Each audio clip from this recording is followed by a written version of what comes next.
ವಿದ್ಯಾರ್ಥಿಗಳಿಗೆ ವಿಜ್ಞಾನ ಪಾಠ ಕೇಳಲಿಕ್ಕೆ ಸ್ವಾಗತ. ವಿದ್ಯಾರ್ಥಿಗಳು, ಒಂದು ದಿವಸ ಮಾನವನ ದೇಹದಲ್ಲಿರುವ ಒಳ ಅಂಗಗಳು, ಶ್ವಾಸಕೋಶ, ಜಠರ, ಆಮೇಲೆ ಮೂತ್ರಪಿಂಡಗಳು, ಆಮೇಲೆ ಜಠರದ ಎಲ್ಲ ಅಂಗಗಳು, ಇವುಗಳ ನಡುವೆ ಒಂದು ಜಗಳ ಉಂಟಾಗುತ್ತೆ.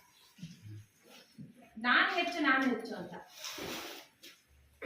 ನಾನು ಉಸಿರಾಟ ಮಾಡ್ತೀನಿ, ಕೆಲಸ ಮಾಡ್ತೀನಿ, ನಾನು ಹೆಚ್ಚು ಅನ್ನುತ್ತೆ.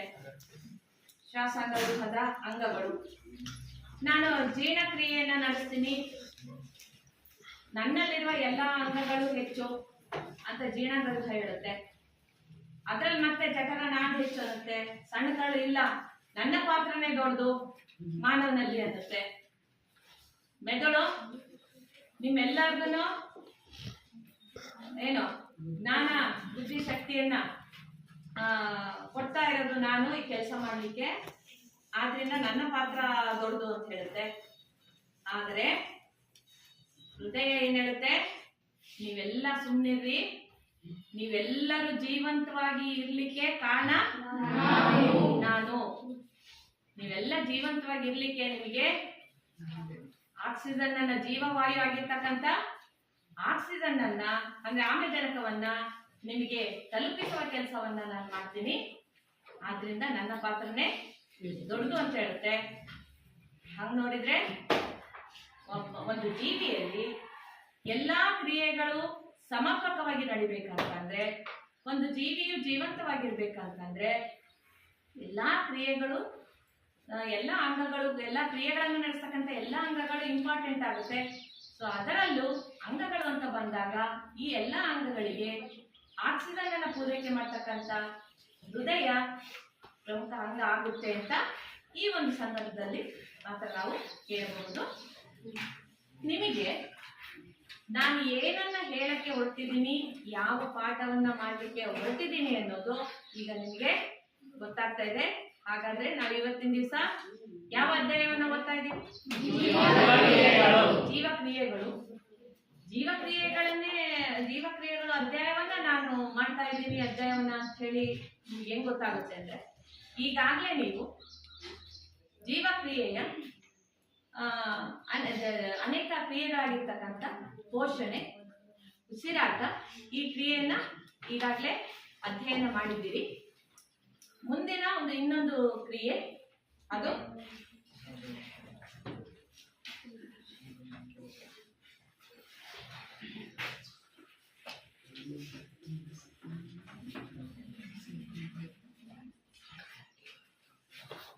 ಏನು? ಸಾಗಾಣಿಕೆ. ಅದರಲ್ಲೂ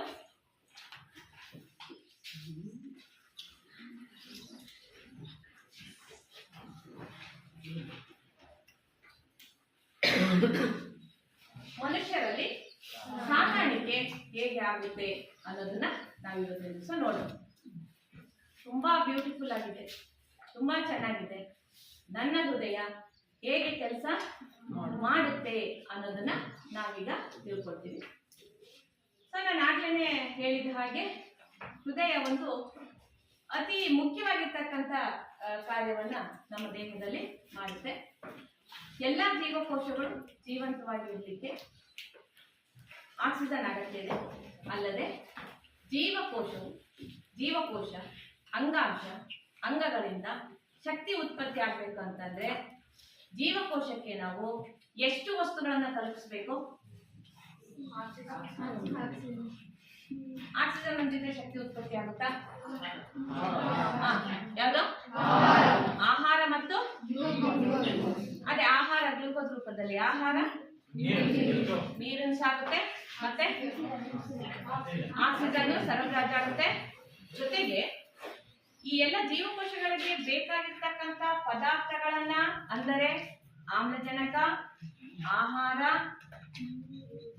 ಇತರ ನೀರು, ಇತರ ಪ್ರಮುಖ ವಸ್ತುಗಳನ್ನ ಜೀವಕೋಶ ಮತ್ತು ಅಂಗಾಂಶಗಳಿಗೆ ಸಾಗಿಸುವುದಷ್ಟೇ ಅಲ್ಲದೆ ಜೀವಕೋಶಗಳಲ್ಲಿ ಮತ್ತು ಅಂಗಾಂಶಗಳಲ್ಲಿ ಉತ್ಪತ್ತಿಯಾಗಿರ್ತಕ್ಕಂಥ ತ್ಯಾಜ್ಯ ವಸ್ತುಗಳನ್ನು ಸಹ ಹೊರ ಹಾಕ್ತಕ್ಕಂಥ ಕೆಲಸ ಆಗ್ಬೇಕಾಗಿದೆ. ಸೊ ಈ ಕೆಲಸ ಅಂದ್ರೆ ಅಗತ್ಯ ವಸ್ತುಗಳು ಜೀವಕೋಶ ಮತ್ತು ಅಂಗಾಂಶಗಳಿಗೆ ತಲುಪಬೇಕು. ಅಲ್ಲಿ ಉತ್ಪತ್ತಿಯಾಗಿರ್ತಕ್ಕಂಥ ತ್ಯಾಜ್ಯ ವಸ್ತುಗಳು ದೇಹದಿಂದ ಹೊರಗಡೆಗೆ ಸಾಗಿಸಲ್ಪಡಬೇಕು ಅಂತ ಅಂದ್ರೆ ನಮ್ಮ ದೇಹದ ಒಳಗಡೆ ಚಲನಾ ಸ್ಥಿತಿಯಲ್ಲಿರ್ತಕ್ಕಂಥ ಒಂದು ವಸ್ತುವಿನ ಅಗತ್ಯವಿದೆ.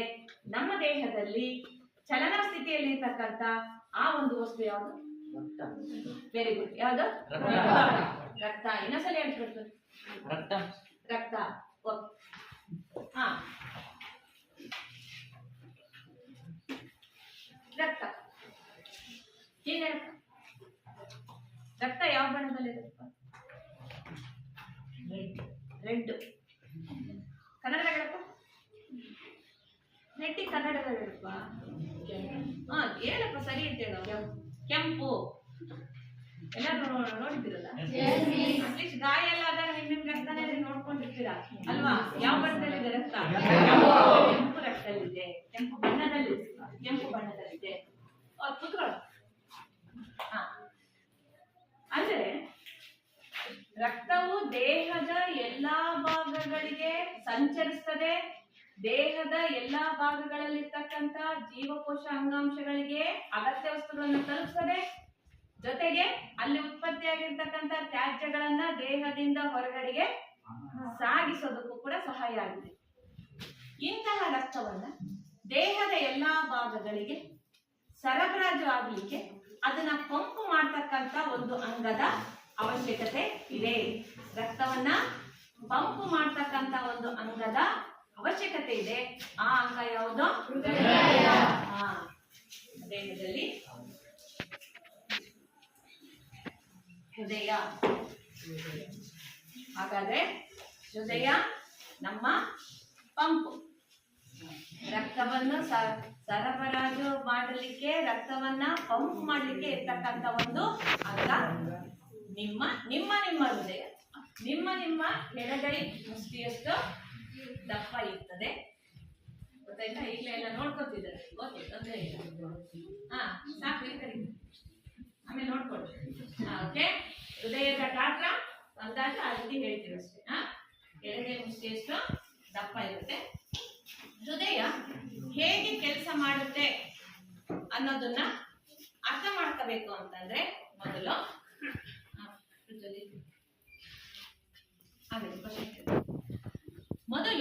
ಹೃದಯದ ಭಾಗಗಳನ್ನ ನೀವು ತಿಳ್ಕೊಬೇಕಾಗುತ್ತೆ. ನೋಡಿ, ಮಾನವನ ಹೃದಯವು 4 ಕೋಣೆಗಳನ್ನ ಒಳಗೊಂಡಿದೆ. ಅದಕ್ಕೂ ಮೊದಲು ಇದು ಮಾನವನ ಹೃದಯವನ್ನ 2 ಭಾಗಗಳಾಗಿ ವಿಂಗಡಣೆ ಮಾಡ್ತೀವಿ. ಎಡ ಹೃದಯ ಮತ್ತು ಎಡ ಹೃದಯವನ್ನ 2 ಕೋಣೆಗಳಾಗಿ ವಿಂಗಡಣೆ ಮಾಡ್ತೀವಿ. ಬಲ ಭಾಗವನ್ನು ಕೂಡ 2 ಕೋಣೆಗಳಾಗಿ ವಿಂಗಡಣೆ ಮಾಡ್ತೀವಿ. ಅನ್ನೋದಕ್ಕಿಂತ 2 ಕೋಣೆಗಳಿದೆ. ಎಡಭಾಗದಲ್ಲಿ 2 ಕೋಣೆ ಇದೆ, ಬಲಭಾಗದಲ್ಲೂ 2 ಕೋಣೆ ಇದೆ. ನೋಡಿ, ಮೇಲಿನ ಕೋಣೆಗಳನ್ನ ಏನಂತ ಕರಿತೀವಿ? ಮೇಲಿನ 2 ಕೋಣೆಗಳನ್ನ ಹೃತ್ಕಂಡಗಳು ಅಂತ ಕರಿತೀವಿ. ಎಡ ಮೇಲಿನ ಕೋಣೆಯನ್ನ ಎಡ ಹೃತ್ಕಂಡ ಅಂತೀವಿ. ಬಲ ಮೇಲಿನ ಕೋಣೆಯನ್ನ ಅಂತೀವಿ. ಹಾಗೆ ಹೃತ್ಕಂಡದ ಕೆಳಭಾಗದಲ್ಲಿ ಎಡಭಾಗದಲ್ಲಿ ಇರೋದು ಹೃತ್ಕಕ್ಷಿ, ಬಲಭಾಗದಲ್ಲಿ ಇರೋದು ಬಲ ಹೃತ್ಕಕ್ಷಿ. ಹೀಗೆ ಹೃದಯವು, ಮಾನವನ ಹೃದಯವು ಎಷ್ಟು ಕೋಣೆಗಳನ್ನು ಒಳಗೊಂಡಿದೆ? ಎಡಭಾಗ ಮತ್ತು ಬಲಭಾಗವನ್ನ ಒಂದು ಭಿತ್ತಿ ವಿಭಜಿಸ್ತದೆ. ಅದನ್ನ ವಿಭಜಿಸುವ ಭಿತ್ತಿ ಅಂತಾನೆ ಕರಿತೀವಿ. ಇದು ಯಾತಕಪ್ಪ ಅಂತಂದ್ರೆ, ಬಲಭಾಗದಲ್ಲಿ ಮತ್ತು ಎಡಭಾಗದಲ್ಲಿ ಸಂಚರಿಸುವ ರಕ್ತಗಳು ಅದೇನೋ ಸೇರ್ಕೋಬಾರ್ದು, ಕೂಡಬಾರ್ದು, ಸಂಯೋಗ ಆಗಬಾರ್ದು. ಯಾಕೆ ಸಂಯೋಗ ಆಗಬಾರ್ದು? ಅಲ್ಲೇ ರಕ್ತ ಬರುತ್ತೆ, ಇಲ್ಲೇ ರಕ್ತ ಬರುತ್ತೆ ಅನ್ನೋದು ನೀವೀಗ ತಿಳ್ಕೊಳ್ತೀರಾ. ಈಗ ನಾವು ಈ ಮಾನವನ ಹೃದಯ 4 ಕೋಣೆಗಳಿಂದಾಗಿದೆ ಅಂತ ತಿಳ್ಕೊಳ್ಳಿ. ಬೇರೆ ಬೇರೆ ಜೀವಿಗಳಲ್ಲಿ ಹಾಗಾದ್ರೆ ಹೃದಯದ ಕೋಣೆಗಳ ಸಂಖ್ಯೆ ಮಾನವನಲ್ಲಿ ಇದ್ದಷ್ಟೇ ಇರ್ತದ ಅನ್ನೋದು ತಿಳ್ಕೊಳ್ಳೋಣ. ನಿಮಗೇನನ್ಸುತ್ತೆ? ಎಲ್ಲಾ ಜೀವಿಗಳಲ್ಲೂ ಹೃದಯದ ಕೋಣೆಗಳ ಸಂಖ್ಯೆ ಒಂದೇ ಇರುತ್ತಾ? ಉದಾಹರಣೆಗೆ ಜಲಚರ ಜೀವಿಗಳು, ಮೀನುಗಳಲ್ಲಿ ಹೃದಯದ ಕೋಣೆಗಳ ಸಂಖ್ಯೆ ಅಂದಾಜು ಮೇಲೆ ಹೇಳ್ಬೇಡಿ. ಮೀನುಗಳಲ್ಲಿ ನೀನ್ ಹೇಳಿದ್ ಸರಿಯಮ್ಮ, ಹೃದಯದ ಕೋಣೆಗಳ ಸಂಖ್ಯೆ 2. ಕಶೇರುಕಗಳನ್ನ 5 ಭಾಗಗಳಾಗಿ ವಿಂಗಡಣೆ ಮಾಡ್ತೀವಿ ಅಂತ ನೀವು 9ನೇ ತರಗತಿಯಲ್ಲಿ ತಿಳ್ಕೊಂಡಿದ್ದೀವಿ. ಮೀನುಗಳು, ಉಭಯವಾಸಿಗಳು, ಸರೀಸೃಪಗಳು, ಪಕ್ಷಿಗಳು ಮತ್ತು ಸ್ತನಿಗಳು ಅಲ್ವಾ? ಮೀನುಗಳಲ್ಲಿ ಹೃದಯದ ಕೋಣೆಗಳ ಸಂಖ್ಯೆ 2. ಹಾಗೆ ಉಭಯವಾಸಿಗಳು ಮತ್ತು ಸರೀಸೃಪಗಳಲ್ಲಿ ಹೃದಯದ ಕೋಣೆಗಳ ಸಂಖ್ಯೆ 3. ನಮ್ಮಲ್ಲೆಲ್ಲ ಸ್ತನಿಗಳಲ್ಲಿ 4 ಅಂತ ನಿಮ್ಗೆ ಗೊತ್ತಿದೆಯಲ್ಲ, ಹಾಗಾಗಿ ಇದು ಎಷ್ಟು? 3. ಇನ್ನ ಪಕ್ಷಿಗಳು ಮತ್ತು ಸ್ತನಿಗಳಲ್ಲಿ ಹೃದಯದ ಕೋಣೆಗಳ ಸಂಖ್ಯೆ 4. ಕಂಪೇರ್ ಟು ಅದರ್ 3 ಈ ಗುಂಪುಗಳಿಗೆ ಹೋಲಿಸಿದ್ರೆ, ಮೀನುಗಳು, ಸರೀಸೃಪಗಳು, ಉಭಯವಾಸಿಗಳಿಗೆ ಹೋಲಿಸಿದರೆ ಪಕ್ಷಿಗಳು ಮತ್ತು ಸ್ತನಿಗಳ ಚಟುವಟಿಕೆ ಹೆಚ್ಚು. ಪಕ್ಷಿಗಳು ಯಾವಾಗಲೂ ಚಟುವಟಿಕೆಯಿಂದ ಇರ್ತವೆ, ಸ್ತನಿಗಳು ಸಹ ಯಾವಾಗಲೂ ಚಟುವಟಿಕೆಯಿಂದ ಇರ್ತವೆ. ಯಾವಾಗಲೂ ಚಟುವಟಿಕೆಯಿಂದ ಇರ್ತವೆ ಅಂತಂದ್ರೆ ಶಕ್ತಿಯ ಅವಶ್ಯಕತೆಯನ್ನು ಹೆಚ್ಚಾಗಿರ್ತದೆ. ಶಕ್ತಿಯ ಅವಶ್ಯಕತೆ ಹೆಚ್ಚು ಅಂತಂದ್ರೆ ಜೀವಕೋಶಗಳಿಗೆ ಸರಬರಾಜಾಗುವ ಆಮ್ಲಜನಕವು ಕೂಡ ಹೆಚ್ಚಿನ ಪ್ರಮಾಣದಲ್ಲಿ ಬೇಕಾಗುತ್ತೆ. ಈ ಕಾರಣಗಳಿಂದಾಗಿ ರಕ್ತವನ್ನ, 2 ವಿಧದ ರಕ್ತವನ್ನ ವಿಭಜಿಸುವ ಭಿತ್ತಿಯ ಜೊತೆಗೆ 4 ಕೋಣೆಗಳು ಅಗತ್ಯವಿದೆ. ಯಾರಲ್ಲಿ? ಸ್ತನಿಗಳು ಮತ್ತು ಪಕ್ಷಿಕೋಶದಲ್ಲಿ. Okay,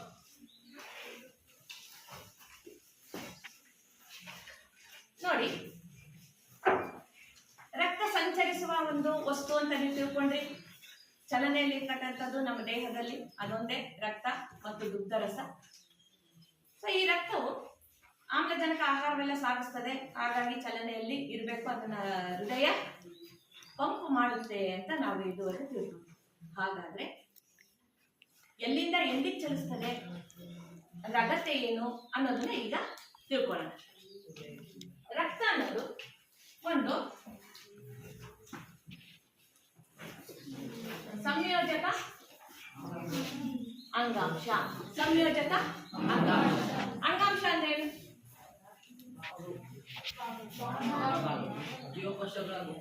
very good. ಸಂಯೋಜಕ ಅಂಗಾಂಶ ಅಂದ್ರೆ ಜೀವಕೋಶಗಳ ಗುಂಪು. ಹೇಳ್ಬೇಕು, 9ರಲ್ಲಿ ತಿಳ್ಕೊಂಡಿದ್ದೀರಾ. ಓಕೆ, ಜೀವಕೋಶಗಳ ಗುಂಪು. ಈ ಜೀವಕೋಶಗಳು ಒಂದೇ ರೀತಿಯ ರಚನೆಯನ್ನು ಹೊಂದಿದ್ದು ಒಂದೇ ರೀತಿಯ ಕಾರ್ಯವನ್ನು ನಿರ್ವಹಿಸ್ತವೆ ಅನ್ನೋದನ್ನ ನೀವು 9ನೇ ತರಗತಿಯಲ್ಲಿ ತಿಳ್ಕೊಂಡಿದ್ದೀರಾ. ರಕ್ತವನ್ನು ಸಹ ಒಂದು ಅಂಗಾಂಶ ಅಂತ ಹೇಳ್ತೀವಿ. ಯಾಕಂತಂದ್ರೆ ರಕ್ತದಲ್ಲೂ ಸಹ ಜೀವಕೋಶಗಳು ಇದ್ದು ಇವು ಒಂದು ಕಾರ್ಯವನ್ನ ನಿರ್ವಹಣೆ ಮಾಡ್ತವೆ. ಹಾಗಾದ್ರೆ ನಾನು ಇದನ್ನ ನಿಮ್ಗೆ ಸ್ವಲ್ಪ ರಿಕಾಲ್ ಮಾಡ್ತೀನಿ. ರಕ್ತದಲ್ಲಿ ಏನು ಘಟಕಗಳಿದೆ ಅಂತ ಯಾರಾದ್ರೂ ಹೇಳ್ತೀರಾ? ರಕ್ತ ಎಷ್ಟು ಘಟಕಗಳಿಂದಾಗಿದೆ ಅಂತ ಓದಿದ್ದೀರಾ ನೀವು? ಹಿಮೋಗ್ಲೋಬಿನ್ ಎಲ್ಲಿರುತ್ತೆ ರಕ್ತದಲ್ಲಿ? ಯಾವ ಕಣದಲ್ಲಿ ಇರುತ್ತೆ? ಕಬ್ಬಿಣಾಂಶ ಇರುತ್ತೆ. ಓಕೆ, ಯಾವ ಕಣದಲ್ಲಿ? ರಕ್ತದ ಯಾವ ಘಟಕದಲ್ಲಿ ಕಬ್ಬಿಣಾಂಶವನ್ನು ಹೊಂದಿರತಕ್ಕಂಥ ಹಿಮೋಗ್ಲೋಬಿನ್ ಇದೆ? ಆ ರಕ್ತ ಕಣಕ್ಕೆ ಏನಂತ ಕರಿತೀವಿ? ನಿಮಗೆ ಗೊತ್ತಿದೆ, ಹೇಳ್ತಾ ಇಲ್ಲ ಅಷ್ಟೇ. ಹೌದಾ? ಕಬ್ಬಿಣಾಂಶವನ್ನು ಹೊಂದಿರುವ ಹಿಮೋಗ್ಲೋಬಿನ್ ಇರುವ ರಕ್ತ ಕಣ ಅದೇ ಹೇಳ್ಬೇಕು. ಅದೇನು ಅನುಮಾನ ಬೇಡ. ಚಿಗ್ರಿ ಹೇಳಪ್ಪ. ಕೆಂಪು ರಕ್ತ ಕಣಗಳು. ಹಾಗಾದ್ರೆ ಕೆಂಪು ರಕ್ತ ಕಣ, ಇನ್ನೊಂದು ರಕ್ತ ಕಣದ ಹೆಸರನ್ನು ಹೇಳಿದ್ರೆ ಬಿಳಿ ರಕ್ತ ಕಣ. So RBC and WBC, red blood cells and white blood cells. ಮತ್ತೆ ಏನಿರುತ್ತೆ ರಕ್ತದಲ್ಲಿ?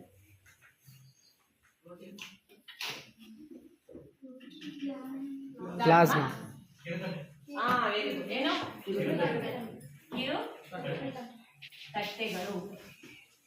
ಓಕೆ, ಈಗ ನೀವು ಕೇಳ್ತಕ್ಕಂಥ ಈ ಒಂದು ಪಾಠದಲ್ಲಿ ಇವೆರಡು ತುಂಬಾ ಇಂಪಾರ್ಟೆಂಟ್. ಪ್ಲಾಸ್ಮಾ ಮತ್ತು RBC, ಕೆಂಪು ರಕ್ತ ಕಣಗಳು, ಅಂಡ್ ಕಿರುತಟ್ಟೆಗಳು ಕೂಡ. ಪ್ಲಾಸ್ಮಾ ಏನಪ್ಪ ಕೆಲಸ ಅಂತಂದ್ರೆ, ನಾವು ಸೇವಿಸಿರ್ತಕ್ಕಂಥ ಆಹಾರ ಸಂಪೂರ್ಣವಾಗಿ ಜೀರ್ಣ ಆಗ್ತಕ್ಕಂಥ ಭಾಗ ಯಾವುದು? ಈಗ ಹಿಂದಿನ ತರಗತಿಯಲ್ಲಿ ತಿಳ್ಕೊಂಡಿದ್ವಿ. ಜೀರ್ಣವ್ಯೂಹದ ಕಡೆಯ ಭಾಗ ಯಾವ್ದದು? ಸಣ್ಣ ಕಳ್ಳು. ಸಣ್ಣ ಕಳ್ಳಿನಲ್ಲಿ ರಕ್ತ ಸಂಪೂರ್ಣವಾಗಿ ಜೀರ್ಣ ಆಗುತ್ತೆ.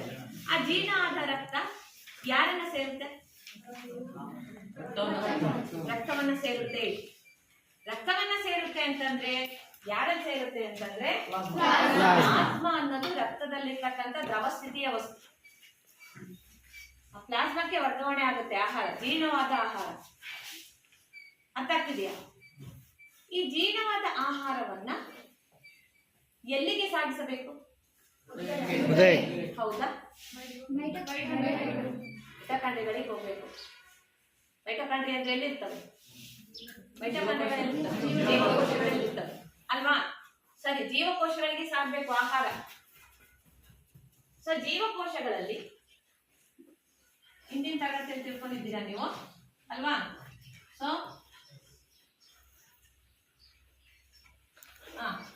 ಈ ಮೈಟೊಕಾಂಡ್ರಿಯಗಳು ಶಕ್ತಿಯನ್ನು ಉತ್ಪತ್ತಿ ಮಾಡ್ಬೇಕಂದ್ರೆ ಇದಕ್ಕೆ ನಾವು ಏನನ್ನ ಒದಗಿಸ್ಬೇಕು? ಆಹಾರ ಒದಗಿಸ್ಬೇಕು. ಜೀರ್ಣವಾದ ಆಹಾರ ಅಲ್ಲಿ ತಲುಪುತ್ತೆ. ಆಹಾರಕ್ಕೆ ಮತ್ತೆ ಏನ್ ಕೊಡ್ಬೇಕು? ಶಕ್ತಿ ಉತ್ಪತ್ತಿ ನೀರು. ಏನು? ಆಕ್ಸಿಜನ್ ಅನ್ನು ಕೊಡ್ಬೇಕು. ಎರಡರಿಂದ ಶಕ್ತಿ. ಓಕೆ, ಈ ಪ್ರೊಸೆಸ್ ನಿಮ್ಗಾಗ್ಲೇ ಗೊತ್ತಿದೆ, ಶಕ್ತಿ ಉತ್ಪತ್ತಿ ಆಗುತ್ತೆ ಅಂತ ಅಲ್ವಾ? ಆಕ್ಸಿಜನ್ ಜೀವಕೋಶಕ್ಕೆ ತಲುಪಬೇಕು. ಆದರೆ ಆಕ್ಸಿಜನ್ ನಮ್ಮ ದೇಹದ ಒಳಗೆ ಯಾವ ಕ್ರಿಯೆಯ ಮೂಲಕ ಒಳಗೋಗುತ್ತೆ? ಉಸಿರಾಟ ಕ್ರಿಯೆಯ ಮೂಲಕ. ಎಲ್ಲಿವರೆಗೆ ಹೋಗುತ್ತೆ? ಶ್ವಾಸಕೋಶಗಳವರೆಗೆ ಹೋಗುತ್ತೆ. ಶ್ವಾಸಕೋಶದಲ್ಲಿ ಯಾವ ಭಾಗಕ್ಕೆ ಹೋಗುತ್ತೆ? ಗಾಳಿಗೂಡುಗಳಿಗೆ ಹೋಗುತ್ತವೆ. ಶ್ವಾಸಕೋಶಗಳಲ್ಲಿ ಎಲ್ಲಿ ಹೋಗುತ್ತೆ? ಗಾಳಿಗೂಡುಗಳಿಗೆ ಹೋಗ್ತದೆ.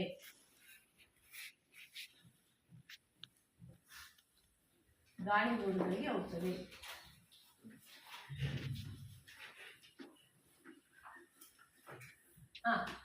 ಈ ಗಾಳಿಗೂಡುಗಳಲ್ಲಿ ಆಕ್ಸಿಜನ್ ಮಾತ್ರ ಇರುತ್ತಾ? ವಾತಾವರಣದಲ್ಲಿ ಏನು ಗಾಳಿ ಇರುತ್ತೋ ಅದು ಗಾಳಿಗೂಡು ತನಕ ಹೋಗುತ್ತೆ ಅಲ್ವಾ? ಗಾಳಿಗೂಡುಗಳಿಂದ ಆಕ್ಸಿಜನ್ ಅನ್ನ ಯಾರು ಪಡಿತಾರೆ? ಎಲ್ಲಿರುವ ಕಬ್ಬಿಣಾಂಶ? ರಕ್ತದಲ್ಲಿರುವ ಕಬ್ಬಿಣಾಂಶ. ರಕ್ತದಲ್ಲಿ ಯಾವ ರಕ್ತ ಕಣದಲ್ಲಿ ಇರುತ್ತೆ ಕಬ್ಬಿಣಾಂಶ? ಕೆಂಪು ರಕ್ತ ಕಣಗಳಲ್ಲಿ ಇರುತ್ತೆ. ಅಂದ್ರೆ ಏನ್ ದ್ರವ ಸ್ಥಿತಿಯಲ್ಲಿ ಪ್ಲಾಸ್ಮಾ ಇರುತ್ತೆ ಅಂತ ಹೋಗಿದ್ವಿ. ಆ ಪ್ಲಾಸ್ಮಾದಲ್ಲಿ ಕೆಂಪು ರಕ್ತ ಕಣಗಳು, ಬಿಳಿ ರಕ್ತ ಕಣಗಳು ಮತ್ತು ಕಿರುತಟ್ಟೆಗಳು ತೇಲ್ತಾ ಇರ್ತವೆ. ಈ ಪಾಯಸ, ಹೆಸರು ಬೇಳೆ ಪಾಯಸದಲ್ಲಿ ದ್ರಾಕ್ಷಿ ಗೋಡಂಬಿ ಎಲ್ಲ ಇರ್ತವಲ್ಲ, ಅಲ್ಲಲ್ಲಿ ಇರ್ತವಲ್ಲ, ಇಷ್ಟ ದ್ರಾಕ್ಷಿ ಗೋಡಂಬಿ ಎಲ್ಲ ಪಾಯಸದಲ್ಲಿ ಆ ರೀತಿ ಇರ್ತವೆ. ಇದು ಪಾಯಸ ದ್ರವ ಸ್ಥಿತಿಯ ಪಾಯಸ ಪ್ಲಾಸ್ಮಾ ಅನ್ಕೊಂಡ್ರೆ, ಯಾಕಂದ್ರೆ ಅದು ಕೂಡ ಹಂಗೆ ತುಂಬಾ ನೀರ್ನಂಗಿರಲ್ಲ, ಆ ತರ ಜಲ್ನಂಗೆ ಇರುತ್ತೆ, ಗೊತ್ತಾಯ್ತಾ? ಅದ್ರಲ್ಲಿ ರಕ್ತ ಕಣಗಳು ಎಲ್ಲ ದ್ರಾಕ್ಷಿ ಗೋಡಂಬಿ ತರ ತೇಲ್ತಾರೆ, ಗೊತ್ತಾಯ್ತಾ? ಸರಿ, ಆ ಕೆಂಪು ರಕ್ತ ಕಣಗಳು ಏನ್ ಮಾಡುತ್ತೆ? ಗಾಳಿಗೂಡುಗಳಿಂದ ಆಮ್ಲಜನಕವನ್ನ ಪಡ್ಕೊಳ್ಳಿ. ಸೊ ಇಲ್ಲಿಗೆ ನಿಲ್ಲಿಸ್ಬಿಟ್ಟು ನನಗೆ ಇದು ಸಂಪೂರ್ಣವಾಗಿ ನಮ್ಗೆ ಪ್ರೊಸೆಸ್ ಅರ್ಥ ಆಗ್ಬೇಕು ಅಂತಂದ್ರೆ ಮೊದಲು ರಕ್ತನಾಳಗಳ ಬಗ್ಗೆ ನಾವು ಸ್ವಲ್ಪ ತಿಳ್ಕೋಬೇಕು. ರಕ್ತನಾಳಗಳು, ಓಕೆ? ಸೊ ಇದನ್ನ ಬರ್ಕೊಂಡಿದ್ದೀರಲ್ಲ, ಇಷ್ಟೆಲ್ಲ ಇರೋದು ಬರ್ಕೊಂಡಿದ್ದೀವಿ.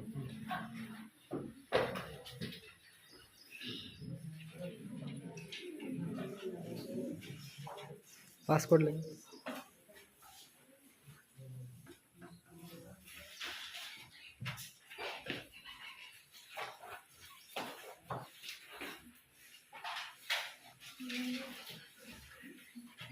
ನೋಡಿ, ಪ್ರಧಾನವಾಗಿ ಎರಡು ವಿಧದ ರಕ್ತನಾಳಗಳು, ಒಂದು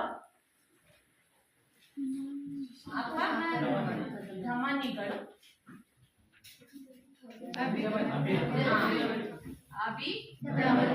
ಧಮನಿಗಳು. ಸೊ ಇನ್ನೂ ಒಂದಿದೆ ಲೋಮನಾಳಗಳು ಅಂತ. ಸೊ ಅದನ್ನು ನಾನು ಹೇಳ್ಬಿಟ್ಟು ಹೇಳ್ತೇನೆ. ಪ್ರಧಾನವಾಗಿ ಅಪಧಮನಿಗಳು ಮತ್ತು ಅಭಿಧಮನಿಗಳು. ಪ್ರಮುಖ ವ್ಯತ್ಯಾಸಗಳನ್ನ ನೀವು ತಿಳ್ಕೋಬೇಕು. ಈ ಎರಡು ರಕ್ತನಾಳಗಳಿಗೆ ಇರ್ತಕ್ಕಂಥ ವ್ಯತ್ಯಾಸ. ಅವು ಏನು ಕೆಲಸ ಮಾಡ್ತವೆ ಅಂತ. ಅಪಧಮನಿಗಳು ಹೃದಯದಿಂದ ದೇಹದ ಬೇರೆ ಬೇರೆ ಭಾಗಗಳಿಗೆ ರಕ್ತವನ್ನು ಕೊಂಡೊಯ್ಯುವ ಕೆಲಸವನ್ನ ಮಾಡ್ತವೆ. ಎಲ್ಲಿಂದ? ಹೃದಯದಿಂದ. ಹೃದಯದಿಂದ ಎಲ್ಲಿಗೆ? ದೇಹದ ಎಲ್ಲಾ ಭಾಗಗಳು, ವಿವಿಧ ಭಾಗಗಳು. ಹಾಗಾದ್ರೆ ಇದರ ಕೆಲಸವ ನಿಮ್ಗೆ ಈಗ ಈಸಿಯಾಗಿ ಹೇಳ್ತೀರಾ. ಅಭಿಧಮನಿಗಳು ಇದೇ ಮಾಡುತ್ತೆ. ಅದು ನೋಡೋಣ ಯಾವ ರೀತಿಯ ರಕ್ತ ಅಂತ. ಈಗ ಇದಕ್ಕೆ ತಕ್ಕಾಗಿ ಇದೇನು ಹೇಳ್ತೀರಾ? ಇದು ಹೃದಯದಿಂದ ದೇಹದ ಎಲ್ಲ ಭಾಗಗಳಿಗೆ ರಕ್ತವನ್ನು ಕೊಡುತ್ತೆ. ಅಭಿಧಮನಿಗಳು ಅಷ್ಟೇ. ದೇಹದ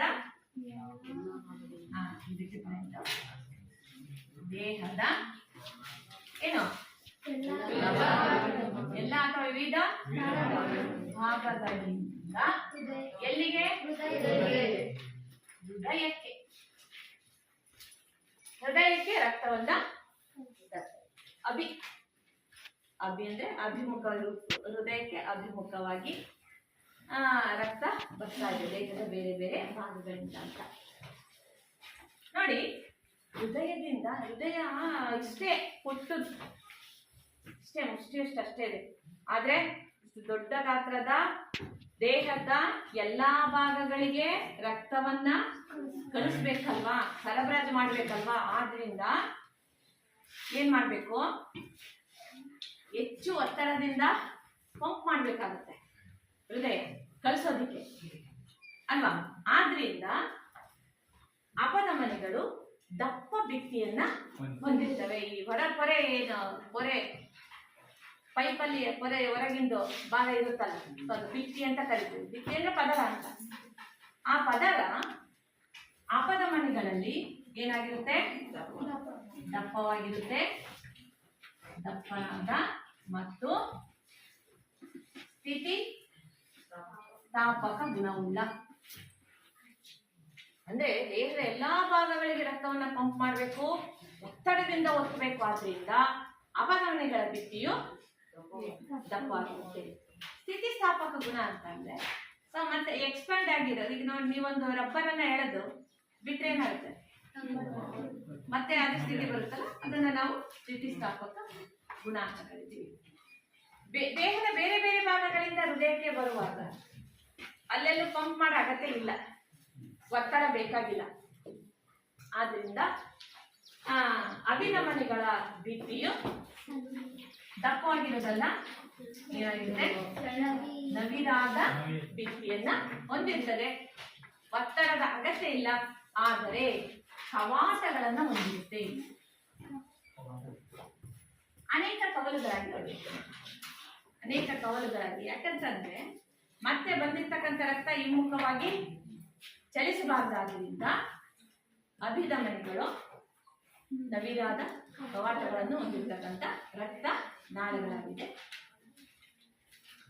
ಇನ್ನ ಲೋಮನಾಳಗಳು ಅತ್ಯಂತ ಚಿಕ್ಕದಾಗಿರ್ತಕ್ಕಂಥ ರಕ್ತನಾಳಗಳು, ಜೀವಕೋಶದಷ್ಟೇ ದಪ್ಪನಾಗಿರ್ತಕ್ಕಂಥ ರಕ್ತನಾಳಗಳಿದೆ. ಅದು ದೇಹದ ಜೀವಕೋಶಗಳು ಅಂಗಾಂಶಗಳಿಗೆ ರಕ್ತ ಆಕ್ಸಿಜನ್ ಅನ್ನ ತಂದಾಗ ಅವುಗಳ ಕೆಲಸ ಇದೆ. ನಾನು ಅಲ್ಲಿ ಕಾರ್ಯ ಇರುವಾಗ ಹೇಳ್ತೀನಿ ನಾನು. ಸೊ ಈಗ ನಿಮಗೆ ಅಪಧಮನಿಗಳು ಮತ್ತು ಅಭಿಧಮನಿಗಳ ವ್ಯತ್ಯಾಸ ಮತ್ತು ಅವುಗಳ ಕಾರ್ಯ ಅರ್ಥ ಆಯ್ತಲ್ಲ? ಇದು ಅರ್ಥ ಆಯ್ತಲ್ಲ?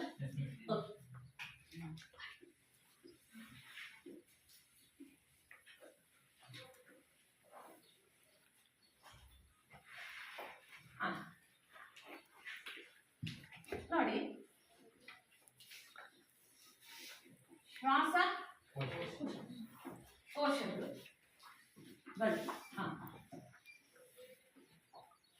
ನೀವೇ ಹೇಳಿದ ಹಾಗೆ ಶ್ವಾಸಕೋಶಗಳಿಂದ ಯಾವ ಅನಿಲ? ಆಕ್ಸಿಜನ್ ಅನಿಲ ಯಾರನ್ನ ಸೇರುತ್ತೆ?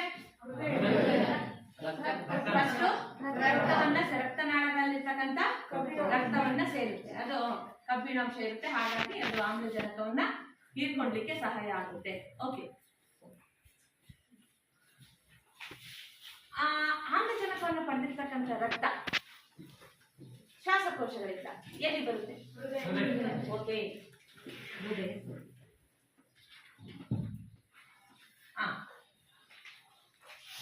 ಇಲ್ಲಿ ಏನ್ ತಿಳ್ಕೊಬೇಕಪ್ಪ ಅಂತಂದ್ರೆ, ನಾವು ಆಗ್ಲೇ ಹೃದಯ 2 ಭಾಗಗಳು ಅಂತ ಹೇಳಿದ್ವಿ ನೋಡಿ. ನಾನು ಹಿಂಗೆ ತೋರಿಸ್ತಾ ಇದ್ದೀನಿ, ಯಾಕಂತಂದ್ರೆ ಹಿಂಗ್ ಕೈ ಇಟ್ಟರೆ ನಾವು ಬಲ ಹೋಗ್ಬಿಡುತ್ತೆ ಈ ಕಡೆಗೆ, ಬಲಭಾಗ ಇದು ಎಡಭಾಗ ಹಿಂಗೆ ಆಪೋಸಿಟ್ ಆಗ್ಬಿಟ್ರೆ ನಾವು ಹಿಂಗೆ ನೋಡ್ಬೇಕು. ಇದನ್ನ ಎಡ ಹೃದಯ ಬಲ ಹೃದಯ, ಹಿಂಗೆ ಹಿಂಗಿತ್ತಂದ್ರೆ ಇದು ಎಡ ಹೃದಯ, ಇದು ಬಲ ಹೃದಯ ಅಂತ ಈ ಕಡೆ, ಗೊತ್ತಾಯ್ತಾ? ಹೃದಯಕ್ಕೆ ಶ್ವಾಸಕೋಶಗಳಿಂದ ಬರುವ ರಕ್ತವು ಹೃದಯದ ಯಾವ ಭಾಗಕ್ಕೆ ಬರುತ್ತೆ ಅನ್ನೋದು ಇಂಪಾರ್ಟೆಂಟ್. ನಾ ಇಲ್ಲೆಲ್ಲ ನಾವು ಕಲರ್ ಹಾಕಿರೋದ್ರಿಂದ ನಿಮ್ಗೆ ಗೊತ್ತಾಗ್ತಾ ಇದೆ. ಶ್ವಾಸಕೋಶಗಳಿಂದ ಬರುವ ರಕ್ತವು ಹೃದಯದ ಎಡಭಾಗಕ್ಕೆ ಬರುತ್ತೆ. ಎಡಭಾಗದಲ್ಲಿ ಮೊದಲಿಗೆ ಹೃತ್ಕರ್ಣಕ್ಕೆ ಬರುತ್ತೆ. ಹೃತ್ಕರ್ಣ. ಸೊ ಆಗ ಎಡ ಹೃತ್ಕರ್ಣವು ಸಡಿಲಾಗುತ್ತೆ, ಹಿಗ್ಗುತ್ತದೆ. ಇದು ಸಂಕೋಚಿಸಿದಾಗ ರಕ್ತವು ಎಡ ಹೃತ್ಕರ್ಷಿಗೆ ಬರುತ್ತೆ. ಎಡ ಹೃತ್ಕರ್ಷಿನು ಸಂಕೋಚಿಸಿದಾಗ ನಿಮಗೆ ಏನನ್ಸುತ್ತೆ? ರಕ್ತ ಏನಾರ ಮತ್ತೆ ಮೇಲಕ್ಕೆ ಹೋಗುತ್ತೆ? ಮತ್ತೆ ಮೇಲಕ್ಕೆ ಹೋಗುದಿಲ್ಲ. ಯಾಕಂತಂದ್ರೆ ಇಲ್ಲಿ ಹೃತ್ಕರ್ಣ ಮತ್ತು ಹೃತ್ಕರ್ಷಿಗಳ ನಡುವೆ ಕವಾಟಗಳಿರುತ್ತೆ. ಹಾಗಾಗಿ ಆ ಕವಾಟವು ಪುನಃ ರಕ್ತ ಮೇಲಕ್ಕೆ ಹೋಗೋದನ್ನ ತಡೆಯುತ್ತೆ. ಮತ್ತೆ ಎಲ್ಲಿ ಹೋಗುತ್ತೆ ಅಂತಂದ್ರೆ, ಇಲ್ಲಿ ತುಂಬಾ ಚೆನ್ನಾಗಿ ತೋರಿಸಿದ್ದಾರೆ. ಇಲ್ಲಿ ನೋಡಿ, ಕಾಣಿಸ್ತಾ ಇದೆಯಾ ಇದು ಮಾರ್ಕ್? ಮಾರ್ಕ್. ಸೊ ಇದು ಈ ಪೈಪ್ ಇದು ಕೆಳಗಿದೆ ಅಂತ ತಿಳ್ಕೊಳ್ರಿ. ಸೊ ಇಲ್ಲಿ ಇದೇನಿದು? ಇದು ಮೈಟೊಕಾಂಡ್ರಿಯಂ. ಇದು ನೋಡಿ, ಇದು ಮಹಾ ಅಪಧಮನಿ. ಮತ್ತೆ ಮುಂದಕ್ಕೆ ಹೋಗ್ಬಿಟ್ಟು ಅಲ್ಲಿ ಕವಲುಗಳಾಗಿ ವಿಭಜನೆ ಆಗ್ಬಿಟ್ಟು ದೇಹದ ಎಲ್ಲಾ ಭಾಗಗಳಿಗೆ ಸಂಪರ್ಕವನ್ನ ಕಲ್ಪಿಸ್ತದೆ. ಅಂದರೆ ಎಡ ಹೃತ್ಕರ್ಷಿಯಿಂದ ಮಹಾಪಧಮನಿಯ ಮೂಲಕ ರಕ್ತ ಹೋಗುತ್ತೆ ದೇಹದ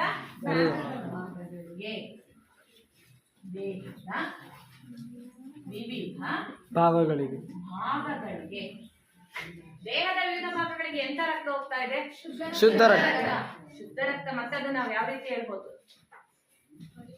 ಇಲ್ಲಿ ಯಾವ ಅನಿಲವನ್ನ ಈಗ ರಕ್ತ ಆಕ್ಸಿಜನ್ ಅನ್ನು ಹೀರ್ಕೊಂಡಿದೆ, ಅದರಿಂದ ಅದನ್ನ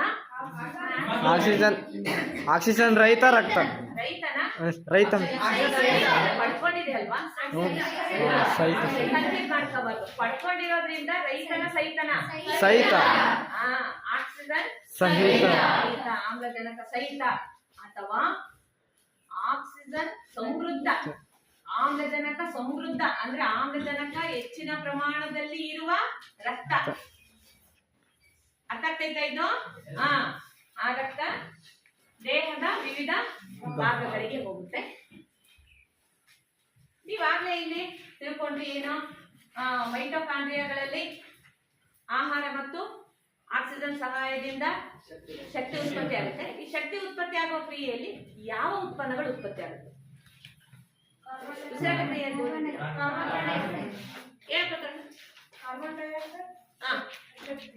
ಶಕ್ತಿ.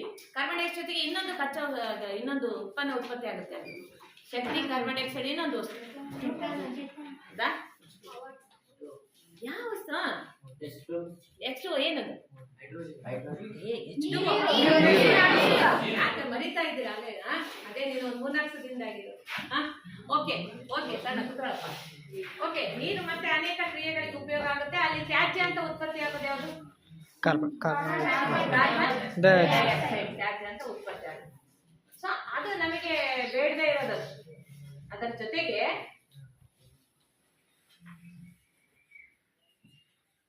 ಅದರ ಜೊತೆಗೆ ಪ್ರೋಟೀನ್ ಜೀರ್ಣದಿಂದ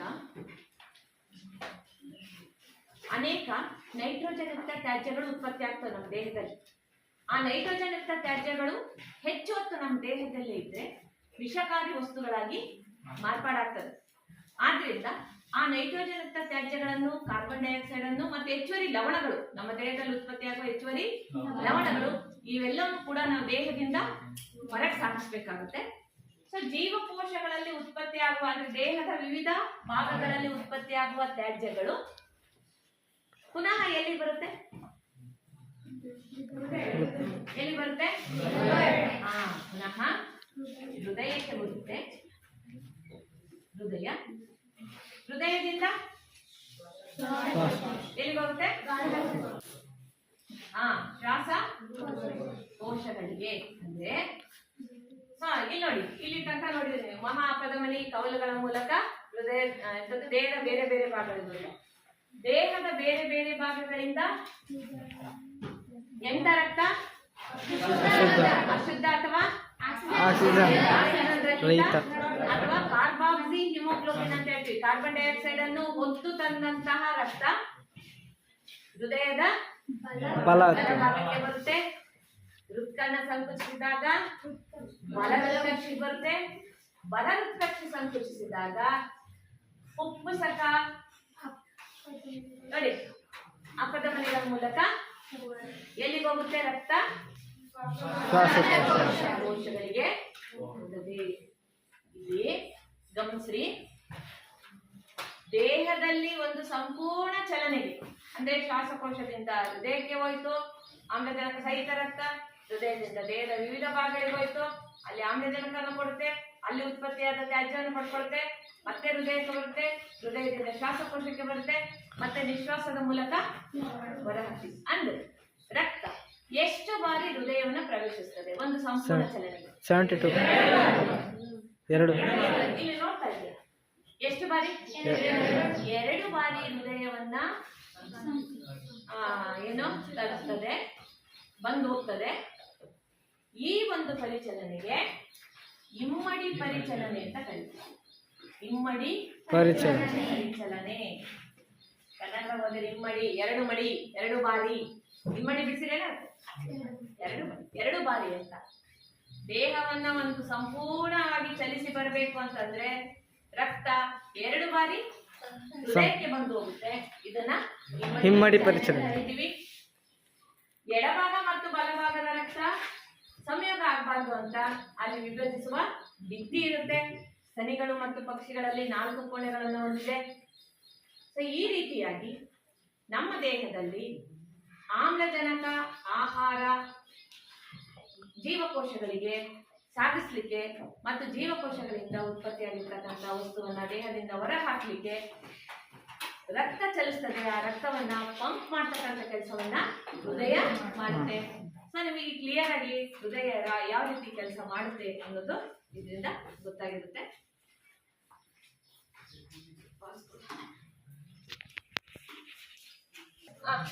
ಸರಿ ನೋಡಿ, ಒಂದು ಬಾರಿ ಸ್ವಲ್ಪ ಇದು ವಿಡಿಯೋ ನೋಡಿದ್ರೆ ಸ್ವಲ್ಪ ನಿಮಗೆ ಐಡಿಯಾ ಬರುತ್ತೆ ಯಾವ ರೀತಿ ರಕ್ತ. ನೋಡಿ ಆ ಕಡೆ ಎಡಭಾಗ ಆಮ್ಲಜನಕ ಸಹಿತ ರಕ್ತ ಕೆಂಪು ಬಣ್ಣದಲ್ಲಿದೆ, ಬಲಭಾಗದಲ್ಲಿ ನೋಡಿ ಆ ದೇಹದ ಎಲ್ಲ ಭಾಗಗಳಿಗೆ ಸಂಚಾರ ಆಗೋದು. ಅಲ್ಲಿ ಹೃದಯ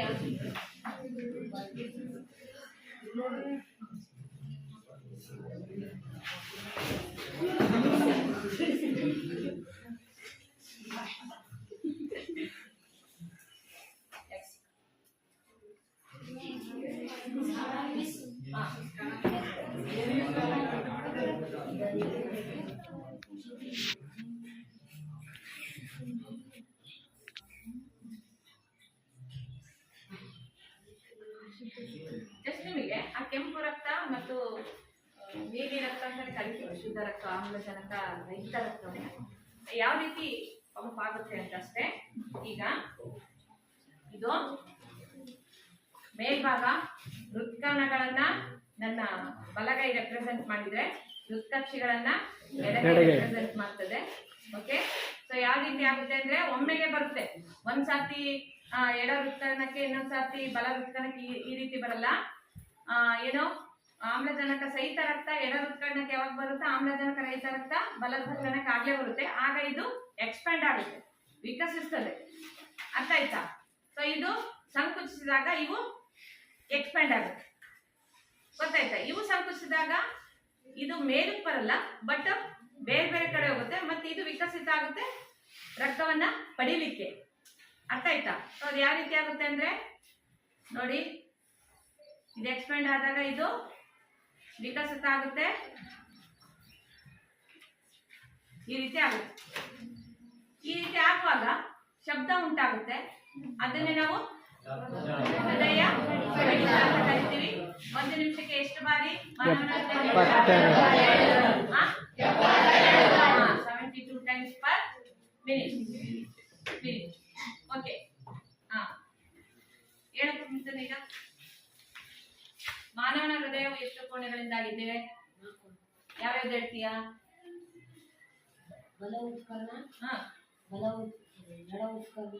ಹೃತ್ಕರ್ಣ, ಕ್ಲೀನ್ ಆಗಿ ಉಚ್ಚಾರಣೆ ಮಾಡು. ಉತ್ಕರ್ಣ, ಎಡ ಉತ್ಕರ್ಣ, ಉತ್ಕರ್ಣ ಅಂತೀಯ, ಹೃತ್ಕರ್ಣ. ಹಾಗೆ ಬಲ ಹೃತ್ಕರ್ಣ, ಎಡ ಹೃತ್ಕರ್ಣ, ಎಡ ಹೃತ್ಕರ್ಷಿ, ಬಲ ಹೃತ್ಕರ್ಷಿ. ಕುತ್ಕೊಳ್ಳಪ್ಪ. ಪ್ರಜ್ವಲ್ ಹೇಳು. ಎಡಭಾಗವು ಎಂತ ರಕ್ತವನ್ನ ಪಂಪ್ ಮಾಡುತ್ತೆ? ಶುದ್ಧ ರಕ್ತ, ಆಕ್ಸಿಜನ್ ಸಹಿತ ರಕ್ತ. ಆ ರೀತಿ ಹೇಳ್ಬೇಕು. ಇನ್ನು ಶುದ್ಧ ಅಶುದ್ಧ ಅನ್ನೋದನ್ನ ಬಿಡಿ, ಶುದ್ಧ ಅಶುದ್ಧನೇ. ಮತ್ತೆ SSLC ಸ್ಟೂಡೆಂಟ್ಸ್ ನೀವು ಆಮ್ಲಜನಕ ಸಹಿತ, ಆಮ್ಲಜನಕ ರಹಿತ, ಅಥವಾ ಆಮ್ಲಜನಕ ಸಮೃದ್ಧ, ಕಾರ್ಬನ್ ಡೈಆಕ್ಸೈಡ್ ಸಮೃದ್ಧ, ಈ ರೀತಿ ಹೇಳ್ಬೇಕು. ಗೊತ್ತಾಯ್ತಾ? ಸರಿ, ನೀನ್ ಹೇಳು ಅನುಭವ. ಮೀನುಗಳಲ್ಲಿ ಹೃದಯದ ಕೋಣೆಗಳ ಸಂಖ್ಯೆ ಎಷ್ಟು? ಕೂತ್ಕೋ.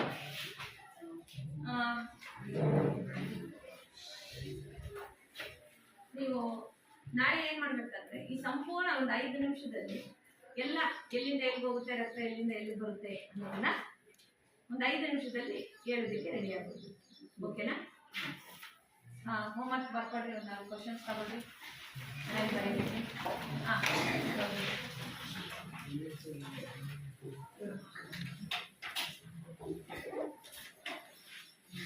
ರಕ್ತನಾಳಗಳ ವಿಧಗಳು ಮತ್ತು ಅವುಗಳ ಕಾರ್ಯಗಳನ್ನು ಬರೆಯಿರಿ. ರಕ್ತನಾಳಗಳ ವಿಧಗಳು ಮತ್ತು ಅವುಗಳ ಕಾರ್ಯಗಳನ್ನು ಬರೆಯಿರಿ. ಇಮ್ಮಡಿ ಪರಿಚಲನೆ ಎಂದರೇನು? ಇಮ್ಮಡಿ, ಎರಡನೇದು ಇಮ್ಮಡಿ ಪರಿಚಲನೆ ಎಂದರೇನು?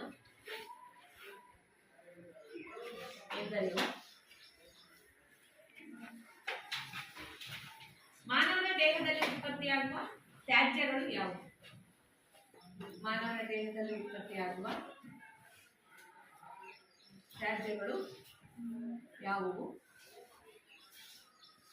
ಇವು ಯಾವ ರಕ್ತನಾಳಗಳ ಮೂಲಕ ಹೃದಯವನ್ನು ಸೇರುತ್ತವೆ? ಯಾವ ರಕ್ತನಾಳಗಳ ಮೂಲಕ ಹೃದಯವನ್ನು ಸೇರುತ್ತವೆ? ಕ್ವಶನ್ಸಿಗೆ ಉತ್ತರ ಬರೆಯುವ ಜೊತೆಗೆ ಮಾನವನ ಹೃದಯದ ನೀಲಛೇದ ನೋಟದ ಚಿತ್ರ ಬರೆದು ಭಾಗಗಳನ್ನು ಗುರುತಿಸಿ. ಮಾನವನ ಹೃದಯದ ಚಿತ್ರ ಬರೆದು ನೀಟಾಗಿ. ಓಕೆ, ಎಲ್ಲ ನೀಟಾಗಿ ಪಾಠ ಕೇಳಿದ್ದೀರಾ? ಧನ್ಯವಾದಗಳು.